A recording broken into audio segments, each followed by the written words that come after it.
اللہ رب العالمین نے قرآن مجید کی آیت میں ارشاد فرمایا کل نفس ذائقۃ الموت، ہر نفس کو موت کا جام پینا ہے۔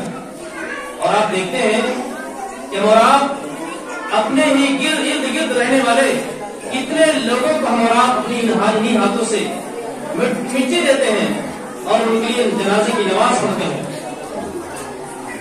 ہر نفس کو موت کا جام پینا ہے۔ اللہ رب العالمین نے فرمایا اینما تکونوا یدرککم الموت ولو کنتم فی بروج مشیدہ، تمہیں موت آ کر کے رہے گی، چاہے تم اتنے ہی مضبوط محلوں کے اندر اپنے آپ کو محفوظ تصور کرو، اللہ رب العالمین نے فرمایا تمہیں موت آ کر کے رہے گی۔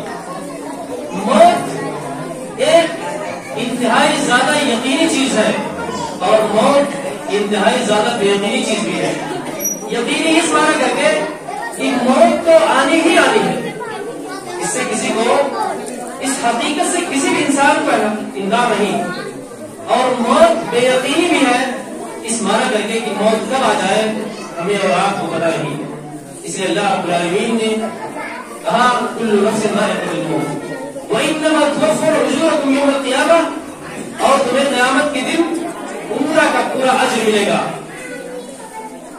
اس کے بعد اللہ رب العالمین نے فرمایا فمن زحزح عن النار وادخل الجنة فقد فاز، لیکن قیامت کے دن جس انسان کو جہنم سے دور کر دیا گیا اور اس کی انٹری اور اس کا داخلہ جنت میں ہو گیا، وہ انسان سب سے زیادہ کامیاب انسان ہے۔ اللہ رب العالمین نے کہا فقد فاز، وہ انسان کامیاب ہو گیا۔ گویا کی مال و دولت کا حصول، بلڈنگ اور ان ساری چیزوں کا حصول یہ اصل کامیابی نہیں ہے بھائیو۔ اسی لیے اللہ رب العالمین نے کہا وَمَا الْحَيَاةُ الدُّنْيَا إِلَّا مَتَاعُ الْغُرُورِ، یہ دنیا کی زندگی انتہائی زیادہ دھوکے کا سامان ہے۔ تو اس دنیا کی زندگی سے ہمیں اور آپ کو میرے بھائیوں دھوکے میں ہرگز نہیں آنا چاہیے۔ اللہ کے نبی صلی اللہ علیہ وسلم گویا کہ ایک انسان کی سب سے عظیم کامیابی اس انسان کا جنت کے اندر داخلہ ہو جانا اور جہنم کی آگ سے، اس جہنم کی آگ کو، اس کے بارے میں اللہ کے نبی صلی اللہ علیہ وسلم نے فرمایا، سنن ترمذی کی روایت ہے، ابو سعید خدری رضی اللہ تعالیٰ عنہ اس حدیث کے راوی ہے، اللہ کے نبی صلی اللہ علیہ وسلم نے فرمایا نارکم هذه جزء من 70 جزءا من نار جہنم، یہ جو آگ جسے ہمارا دسمبر اور جنوری کی سخت ٹھنڈک کے موسم میں بھی ہمارا آگ کے معمولی انگارے کو اپنی ہتھیلی پر رکھنے کی جرات نہیں رکھتے، اس آگ کی 70 گنا آگ اللہ رب العالمین نے جہنم کی آگ کو بنایا ہے۔ یہ جو آگ ہمارا علاؤ کے طور پہ استعمال کرتے ہیں، اس آگ کے 70 گنا آگ کو اللہ رب العالمین نے جہنم کی آگ کو بنایا ہے۔ اس آگ کو ہم اور آپ کیسے برداشت کریں گے؟ آج دنیاوی امور میں ہمارا غرق ہے اور دینی معاملات میں انتہائی زیادہ پیچھے ہیں۔ یہ دنیاوی زندگی محض اور کھیل اور تماشا نبھائی، اس دنیا کی رنگینی اور اس کی آرائش اور زیبائش کے دھوکے میں ہم اور آپ کو نہیں آنا چاہیے اور اس جہنم سے بچنے کا ہمیں اور آپ کو جتن کرنا چاہیے۔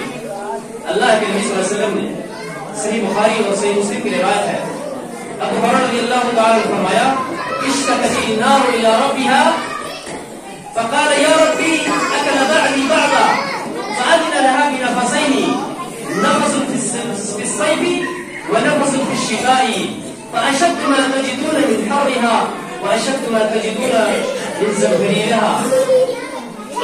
جہنم نے اللہ رب العالمین سے شکایت کی کہ اللہ رب العالمین تو نے مجھے اس کے اندر اس جہنم کو اتنا گرم تو نے بنا دیا ہے کہ میرا بعض حصہ بعض کو کھایا جا رہا ہے۔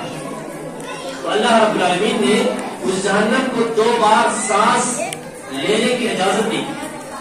ایک وہ سانس جسے ہم گرمی میں محسوس کرتے ہیں، یعنی جہنم اس سانس کو باہر پھینکتی ہے تو ہم گرمی محسوس کرتے ہیں، اور جب ہم سخت ٹھنڈک محسوس کرتے ہیں دسمبر اور جنوری وغیرہ کے مہینے میں، یہ اس جہنم کا ٹھنڈک والا حصہ ہے۔ تو گویا کی ٹھنڈک یا گرمی یہ دونوں جہنم کی وجہ سے ہے۔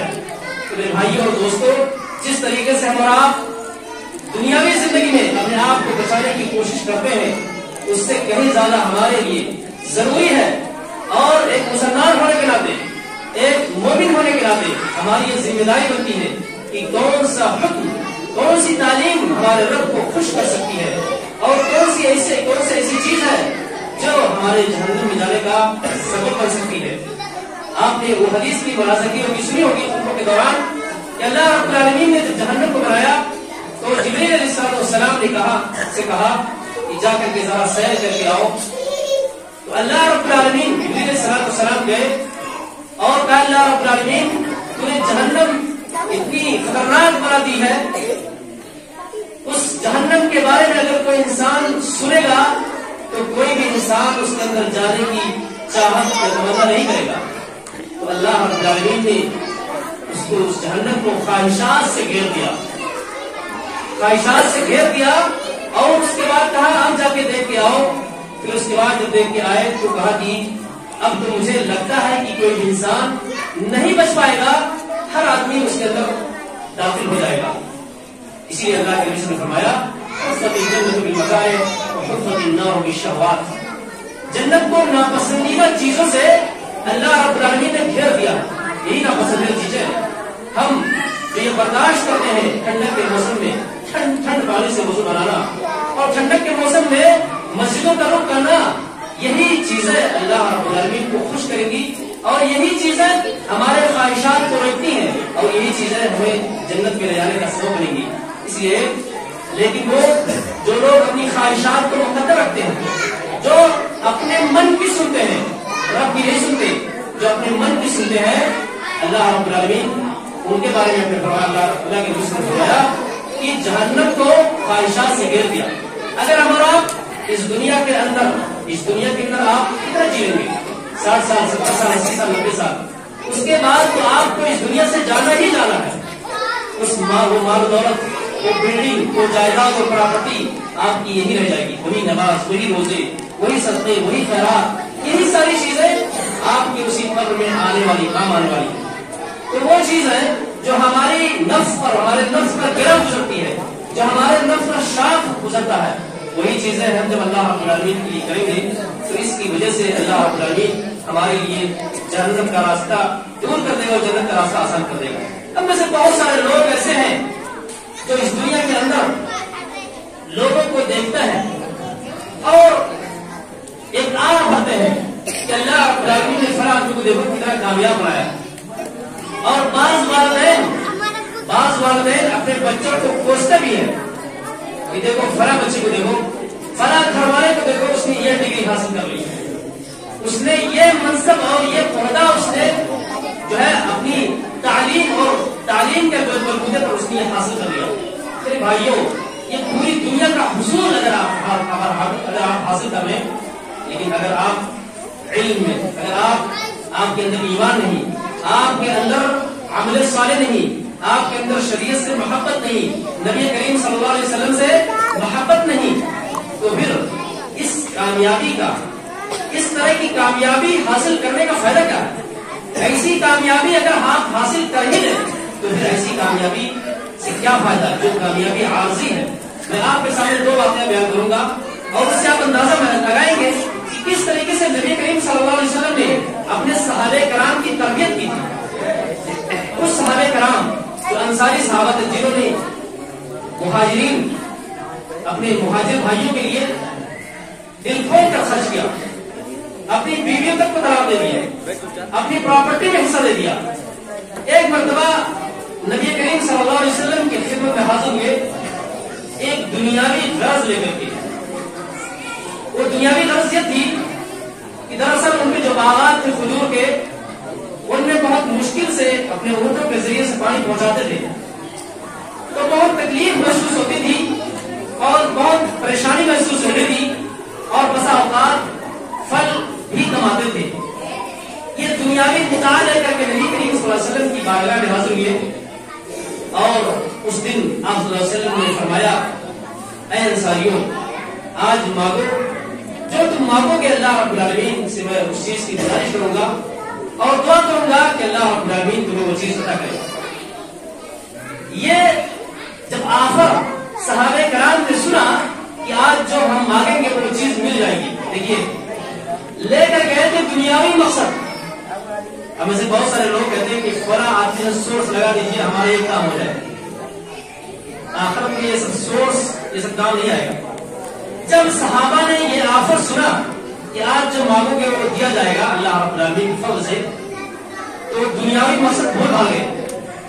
اور اس نے جانتے ہیں انہوں نے جانتے ہیں کیا مطالبہ کیا کہ اللہ رب العالمین اللہ کے نبی صلی اللہ علیہ وسلم آپ اپنے رب سے ہمارے مغفرت کی اور ہمارے بخشش کی دعا کر دیجیے. اللہم اغفر للانصار وابناء الانصار ولابناء ابناء الانصار. اللہ کے نبی صلی اللہ علیہ وسلم نے ہاتھ اٹھایا اور دعا کی, اللہ رب العالمین انصاریوں کو بخش دے, انصاریوں کے بیٹوں کو بخش دے, ان کے پوتوں کو. اور بچے نے کھڑے ہو کر کہا اور ہمارے غلاموں کو بھی. آپ دیکھیے دنیاوی مقصد لے کر گئے تھے, لیکن جب یہ آفر سنا تو دنیاوی مقصد بھول گئے. کہا اگر ہم یہ کامیابی حاصل کر ہی ہوتے ہیں, اگر اللہ کے نبی دعا کر ہی لیتے ہیں کہ چشمہ جاری ہو جائے, لیکن یہ کامیابی تو عارضی ہے. کچھ ایسی چیزیں مانگی جائیں جو فانی نہ ہو, جو ختم ہونے والی نہ ہو. یہ دعا کی اور دنیاوی مقصد بھول گئے. ہم سے بہت سارے لوگ ہوتے ہیں جو اسی گاؤں کے اندر ہوں گے, بہت سارے لوگ جن کی معیشت تنگ ہوگی, پریشان حال ہوں گے, اور ایسے لوگوں کو دیکھتے ہوں گے جن کو اللہ رب العالمین نے مال و دولت سے نوازا ہے. ان کی زندگی میں خوشحالی ہی خوشحالی ہے, لیکن دین نہیں. ایسے لوگ ایک بنتے ہیں, کاش کہ ہمارے پاس بھی ایسی پراپرٹی ہو جائے, ایسے بھی ہمیں بھی دولت حاصل ہو جائے. ایسے لوگوں کو وہ حدیث یاد کرنی چاہیے, یاد رکھنی چاہیے, جس میں اللہ کے نبی صلی اللہ علیہ وسلم نے فرمایا اذا رأيت الله يعطي العبد وهو مقيم على معصيته ما يحب من الدنيا فإنما ذلك منه استدراج. اگر کسی انسان کو آپ دیکھیں جس کی زندگی میں خوشحالی ہے لیکن دین سے انتہائی زیادہ دور ہے, دیگر عبادات سے دور ہے, یعنی گناہوں میں غرق ہے, لیکن اس کے باوجود اللہ رب العالمین نواز رہا خوب دے رہا. اللہ کے نبی صلی اللہ علیہ وسلم نے فرمایا کہ اللہ رب العالمین کی طرف سے ایسے انسان کو اللہ نے ڈھیل دے دی ہے. ایسا نہیں کہ اللہ رب العالمین خوش ہے. اگر خوش ہوتا تو آج دنیا میں جو مالداروں کی فہرست ہے اس میں غیر مسلم ہی فہرست میں آتے ہیں. تو کیا مطلب اللہ رب العالمین ان سے خوش ہے؟ اللہ رب العالمین مال و دولت کی تقسیم یہ اللہ رب العالمین اپنے ارادے سے دیتا ہے, جس کو چاہتا دیتا ہے. ضرور نہیں کہ اللہ رب العالمین نے آپ کو آپ کی معیشت کو تنگ کیا ہے, آپ پریشان ہے, تو اس کو نہیں کہ اللہ رب العالمین آپ سے ناراض ہے. ہو سکتا ہے اللہ رب العالمین آپ کو آزما رہا ہو سکتا ہے اللہ رب العالمین کوئی اور حکمت ہوگی. اس لیے ہمیں اور آپ کو اس سلسلے میں انہی چیزوں ان واقعات کو پڑھنا چاہیے, صحابہ کرام کی سیرتوں کا مطالعہ کرنا چاہیے. ایک صحابی ہے ربیہ بن کعب الاسلمی, بہت دلچسپ واقعہ ہے. ربیہ بن کعب الاسلمی وہ صحابی ہے, جب اسلام لائے تو وہ فدا ہو گئے اسلام کی. نبی کریم صلی اللہ علیہ وسلم سے بہت درجہ محبت کرتے تھے, یعنی ہمیشہ آپ کے سفر میں آپ کے حضر میں ہمیشہ چمٹے رہتے تھے. اور نبی صلی اللہ علیہ وسلم جب رات میں سوتے تو وہ دروازے پر دربانی کرتے, رات میں بیدار رہتے کہ نبی کریم صلی اللہ علیہ وسلم کو اگر رات میں کوئی ضرورت پیش آ جاتی ہے تو میں آپ کے کام آ جاؤں گا. یہ جذبہ لے کر اور یہ شوق لے کر ایک دن نبی کریم صلی اللہ علیہ وسلم نے ربیہ بن کعب الاسلمی سے کہا کہ ربیہ مانگو دیا جائے گا. کیا مانگتے ہو, کچھ خواہش ہے؟ تو ہم اور آپ دنیا دار انسان ہوتے تو کہتے اللہ کے رسول دے دیجیے, بہت سارے لوگ نہیں ملا تو ہمیں دے دیجیے, یہ دے دیجیے, وہ دے دیجیے. لیکن ربیہ نے کہا, سوچا کہ اگر میں یہاں تو دنیا کے اندر نبی صلی اللہ علیہ وسلم کی صحبت مجھے حاصل ہے, لیکن نبی اور میں کہاں, اگر مجھے جنت مل ہی گئی تو میں پتہ نہیں کس کلاس میں رہوں گا اور نبی صلی اللہ علیہ وسلم تو فرسٹ کلاس میں ہوں گا. آج یہ اللہ کے رسول انی اسألک مرافقتک فی الجنہ, میں جنت میں آپ کی صحبت چاہتا ہوں, آپ کی رفاقت چاہتا ہوں. تو آپ نے نہیں کہا کہ جاؤ مل گئی, آپ نے کہا فَعِنِّ عَلَى نَفْسِكَ بِكَثْرَةِ السُّجُودِ, اپنے نفس کی مدد کرو. کیسے؟ کثرت سے سجدہ کر کے, نفلی عبادتوں کا اہتمام کر کے آج تو فرائض ہی بول رہے ہیں، نفل کہاں سے رہے؟ یہ اللہ رب العالمین نے ہم اور آپ کو موسم عطا کیا ہے، ٹھنڈک موسم، یہ بھی اللہ رب العالمین کا فضل اور احسان ہے۔ ہمارے اسلاف ان موسموں کا انتظار کرتے تھے، کیوں؟ اس لیے کہ راتیں لمبی ہوتی ہیں اور دن چھوٹا ہوتا ہے۔ راتوں میں آپ کثرت سے نفلی عبادتیں کر سکتے ہیں اور دن میں اللہ رب العالمین کے لیے نفلی روزے رکھ سکتے ہیں۔ یہ موسم بھی اللہ رب العالمین کی طرف سے ہمارے اوپر ایک فضل اور احسان ہے، ایک نعمت ہے۔ میرے بھائیوں، کامیابی کے جو معیارات ہیں ہمارے یہاں، ہمارے مزاج میں، ہماری طبیعت میں، یہ خود ساختہ ہے، ہم نے کر لیے ہیں، ہم نے بنا لیے ہیں، اور یہ کامیابی کا معیار یہ سب ایک عارضی چیز ہے۔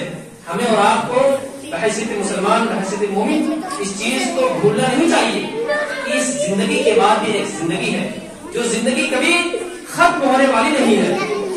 اس زندگی کامیابی کے بارے میں اللہ رب العالمین کے لیے ہمیں کوشش کرنی چاہیے، ہمیں وہ اعمال انجام دینے چاہیے جو اعمال ہمارے لیے جنت کا راستہ آسان ہے۔ یہ چند باتیں تھیں اور اس پر میں اپنی بات ختم کرتا ہوں۔ اللہ رب العالمین سے دعا ہے کہ ہمیں اور آپ کو پہلے اور سننے سے زیادہ اس پر عمل کرنے کی توفیق دے۔